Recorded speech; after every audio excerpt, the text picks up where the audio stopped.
Hello students, good evening to all of you. कैसे हैं आप लोग? Today we will learn about molarity term, right? हाँ जी। तो मोलरिटी टर्म के बारे में हम लोग देखते हैं।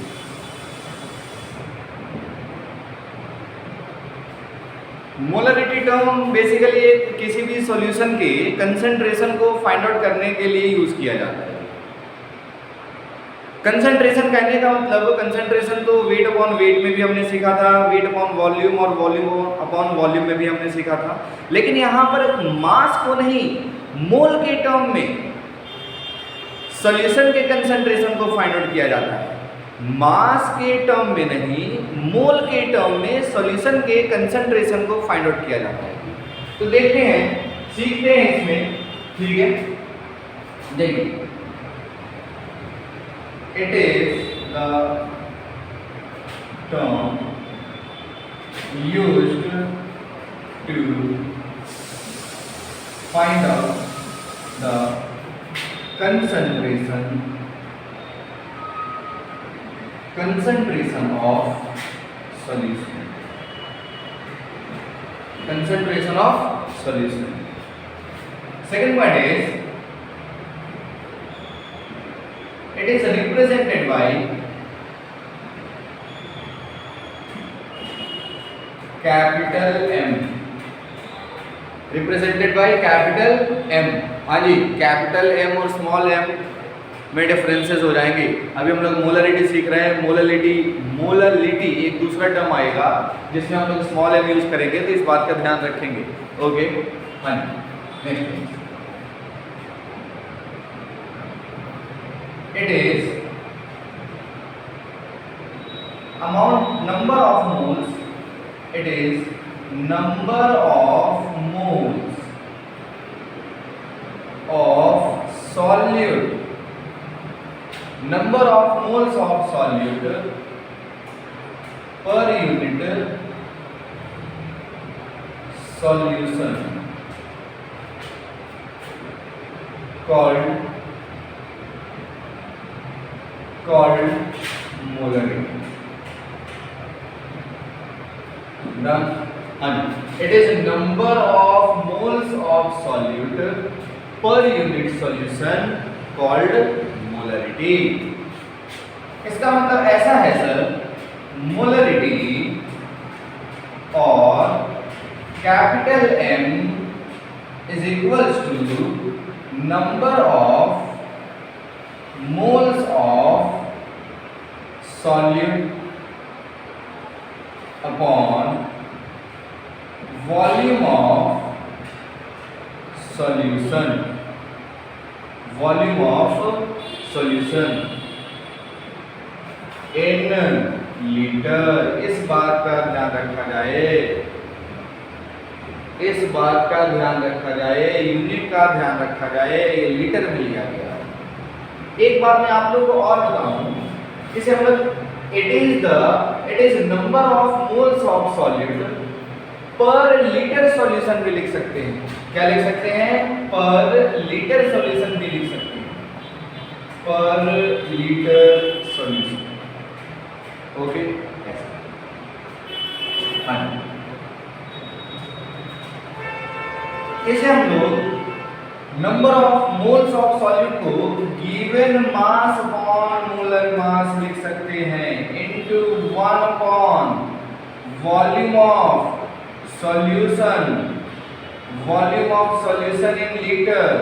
और देखिए जी, अगर सॉल्यूशन लीटर में नहीं होगा तो सर देखिए, given mass upon molar mass into 1000 upon volume of solution in ml में लिख सकते हैं।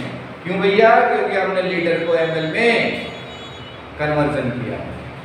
ठीक है, अब देखिए, ये जो हमारा बॉक्स बन रहा है, it is important box, very important box. ये हमें एक फॉर्मूला के फॉर्म में यूज करना है। ठीक है, इसे हम लोग ध्यान रखेंगे, इसे हम लोग याद रखेंगे। रिवीजन के टाइम में हम लोग कुछ ऐसे ही लिमिटेड टर्म्स को बहुत ही कम टाइम में देखते हैं, सीखते हैं और फिर कॉन्सेप्ट को अच्छे से टेस्ट पेपर में इम्प्लीमेंट करते हुए अपना अच्छा स्कोर को प्रोसीड ऑब्टेन करते हैं। ठीक है, इसके बाद हम लोग बात करते हैं यूनिट का। तो यूनिट की बात की जाए, यूनिट क्या है? Molarity case. देखिए यूनिट के केस में मोल पर लीटर, मोल पर लीटर, इसे हम लोग मोलर भी बोल सकते हैं। मोल पर लीटर को क्या लिख सकते हैं जी? मोलर भी लिख सकते हैं। ठीक है, अब देखिए क्वेश्चंस के फॉर्म में लाइक 0.2 मोलर इस तरीके से लिखा रह सकता है। 0.2 m, इसका मतलब ऐसा है, इसका मतलब क्या लिख सकते हैं? 0.2 mole of solute present in 1 liter of solution, ये लिखा जा सकता है। अगर आप इस टर्म को समझ पा रहे हैं और इस टर्म को इस स्टेटमेंट में आप कन्वर्ट कर पा रहे हैं तो आपके लगभग सारे क्वेश्चंस सॉल्व हो जाएंगे। देखिए 0.2 मोलर, दैट मीन्स मोल पर लीटर में इसे स्टेटमेंट के फॉर्म में ऐसा लिखा जा सकता है 0.2 mole of solute present in 1 litre of solution, 1 litre of solution. देखेंगे यूनिट के बाद हम लोग आगे बढ़े तो यूनिट के बाद हम लोग देखते हैं क्या ये टेम्परेचर डिपेंडेंट और इंडिपेंडेंट वाली एक बात आती है। देखिए क्या मैं बताना चाह रहा हूं, देखिए क्या ये वॉल्यूम है, डिनोमिनेटर में क्या है? वॉल्यूम है। अब वॉल्यूम को इंक्रीज और डिक्रीज किया जा सकता है by the change in temperature. Temperature को इंक्रीज और डिक्रीज करके वॉल्यूम को बढ़ाया घटाया जा सकता है। सिंपल सी बात है, जब वॉल्यूम को इंक्रीज और डिक्रीज किया जा सकता है, जब इसके डिनोमिनेटर टर्म को इंक्रीज डिक्रीज किया जा सकता है तो ओवरऑल वैल्यू ऑफ मोलरिटी का भी चेंज हो सकता है। डेसिमल में ही सही, बहुत कम ही सही, कुछ तो वेरी करेंगे। मीन्स हम लोग अगर कंक्लूजन वाली बात पे पहुंचे तो ऐसा मोलरिटी इज, क्या लिख सकते हैं? Molarity is temperature dependent, temperature dependent. तो कुछ पॉइंट्स बनेंगे हमारे पास, एक formula points and unit points and temperature dependent point. इसे पहले हम लोग नोट डाउन कर लेते हैं, फाइन। उसके बाद फिर हम लोग इसके एक एग्जाम्पल को अभी प्रोसीड करते हैं सो दैट हमने क्या सीखा और उसे क्वेश्चंस के फॉर्म में कैसे इंप्लीमेंट करेंगे उस बात को सीखेंगे। कॉपी कीजिए, पहले एक स्क्रीनशॉट ले लीजिए।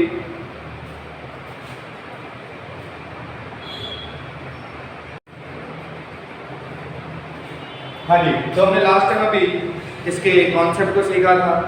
अब एक क्वेश्चन को हम लोग डिस्कस करते हैं, ठीक है।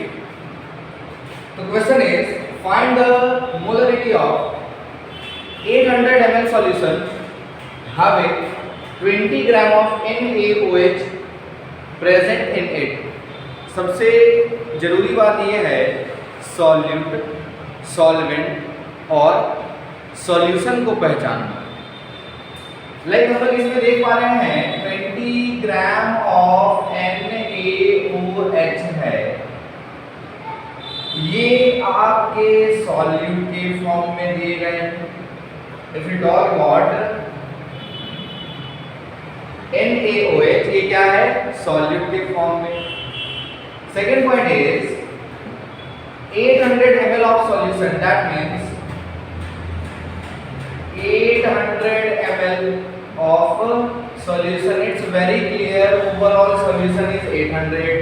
just फॉर्मूला इंप्लीमेंट करते हुए molarity is equals to given mass upon molar mass into, क्या यहां पर 1000 से मल्टीप्लाई होगा एंड वॉल्यूम ऑफ सॉल्यूशन। देखिए वॉल्यूम ऑफ सॉल्यूशन ml में है, यस सर, यहाँ पर 1000 से मल्टीप्लाई होगा क्योंकि यहाँ सॉल्यूशन क्या लिया गया है, ml में। No, data is 20 gram, molar mass, yes, molar mass of NaOH is 40 gram per mole. Done. ये कितने हो जाएंगे जी, 40 into 1000 upon solution is 800 ml, 800 ml, right. देखिए 1 2 1 2 1 0 1 0, it's very simple. Now it is, ये आपके कितने हो जाएंगे, 5 times, that means we have 5/8 molar. ऐसा लिख सकते हैं, क्या लिखा जा सकता है, 5/8 molar, and this is your answer.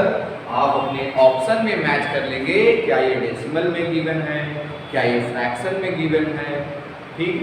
तो इस तरीके से मोलरिटी के कॉन्सेप्ट को हमने सीखा, उसके क्वेश्चंस को हमने इम्प्लीमेंट किया, उसको हमने प्रोसीड किया, सॉल्व किया, ठीक है बच्चों। तो बाकी हम लोग नेक्स्ट टॉपिक और बाकी सारे ढेर सारे क्वेश्चंस को नेक्स्ट डे सीखते हैं।